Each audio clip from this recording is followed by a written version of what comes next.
Hi, how are you? My name is Deepak Bhattarai and I am distance learning student of Big Data Systems and Analysis.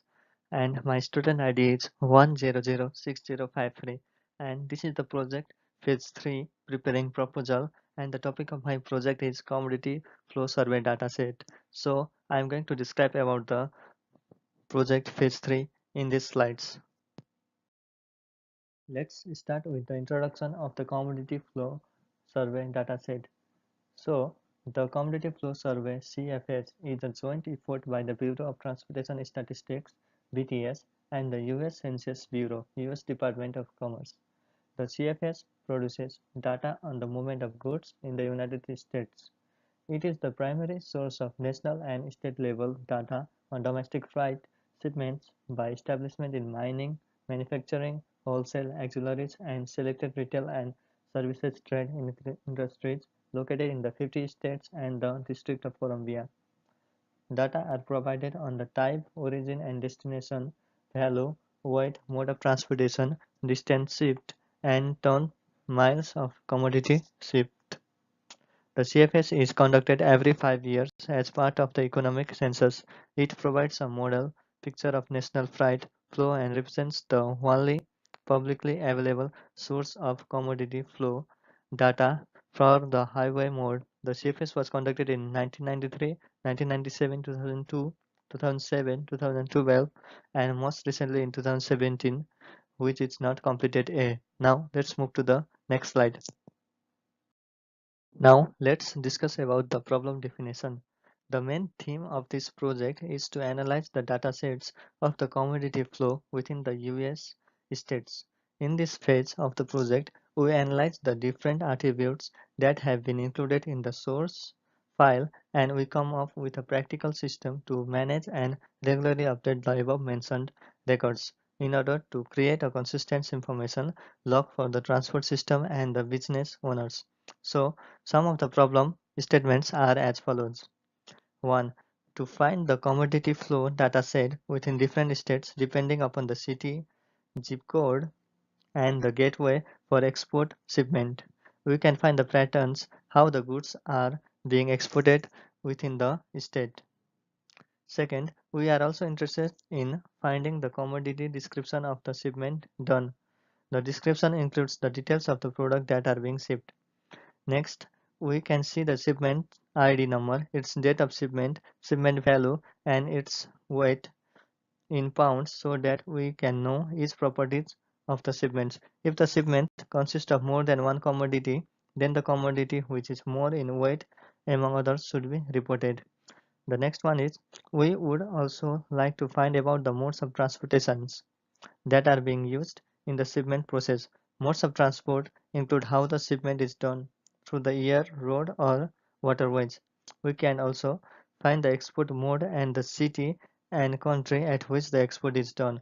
By this, we can get the details of city and country where the shipment is exported. This data obtained in the Commodity Flow Survey attempts to aid the US government in making decisions, being on the lookout for possible weaknesses and threats and working to eliminate them. So this is the problem definition faced by our project, and let's move to the next slide. Now on this slide, we can see the dataset description. The dataset that are used in this project is collected from the government site, US Census Bureau and US Department of Commerce. So commodity dataset is a high volume dataset with various questions on different topic. The following information is collected from the dataset. One is shipment ID number, which contains the ID number of shipment. Shipment date, the date when the shipment has occurred. Shipment value, this is the amount for the shipment done. Shipment weight, it consists of the total weight of the shipment of the commodity. Community code for SCTG list. This is the code which is assigned by the standard classification of transport goods. Commodity description. This is the details about the commodity type. US destination. It specifies the destination where the commodity is exported, and the last one is mode of transportation. It is the type of ways used for the transportation of commodity. And this is all about the dataset description. Let's move to the another slide.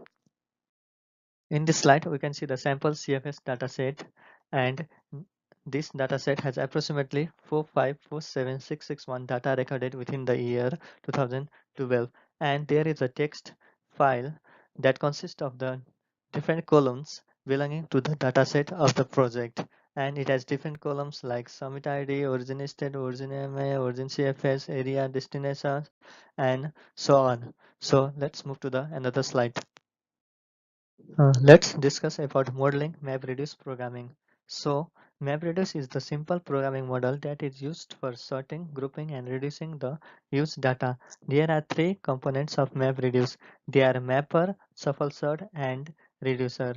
So here we can analyze the following aspects regarding the attributes used in the survey MapReduce programming. First of all, we aim to categorize the goods based on their weights and their destinations where they are to be delivered. The file records the destination of the five heaviest commodities based on the observation of these records. The government can develop a better infrastructure which address better to the requirement of the manufacturer and the end user. Next is, in order to carry out this analysis, we initially measure the weight of the goods in the survey. This weight is measured in the unit ton miles based on the code assigned by the standard classification of transport goods. After the weight and destination areas are documented, the next classification is made using the price of the dispatch good.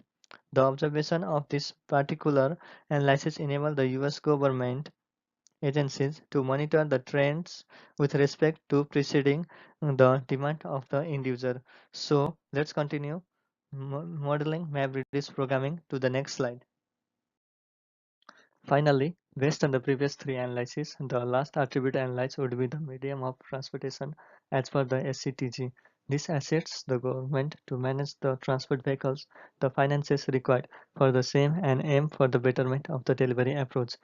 And here is the table which consists of the map table 1, map table 2, and reduce table 1 with its corresponding input and output values. So for map table 1, destination is the input while output is the state or the city.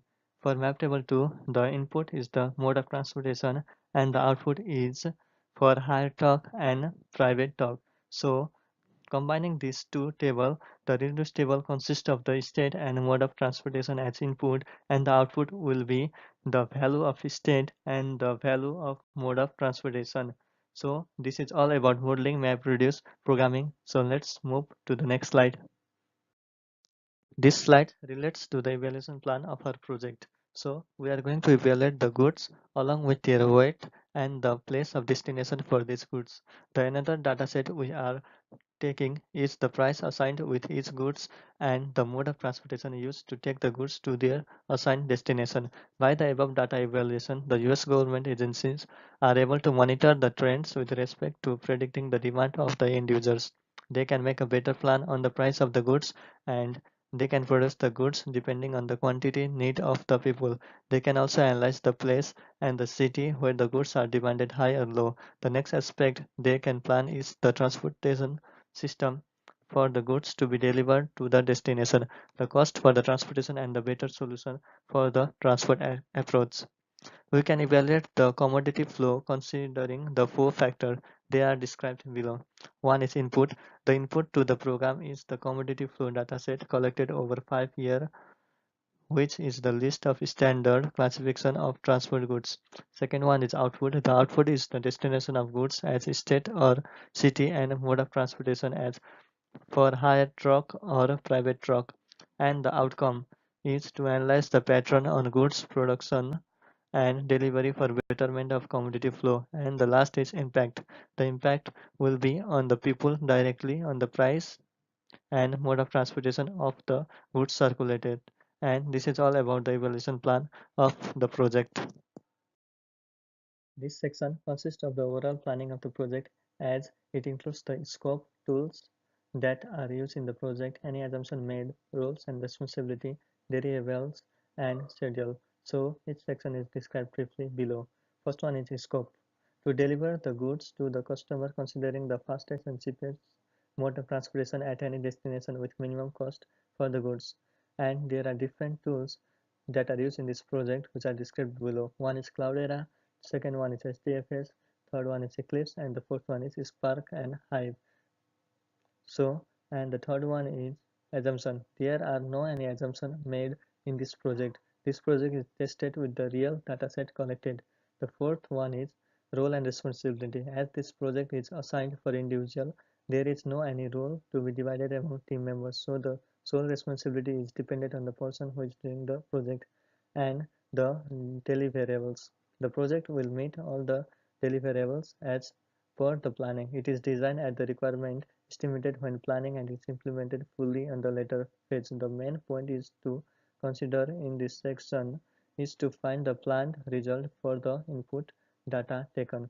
So the last one is schedule. The project is going as per the schedule. The requirement of each phase will be completed on time. So this is all about the phase 3 of the project commodity flow survey dataset, and I'll be meeting you on the next phase 4. Thank you. Have a good day.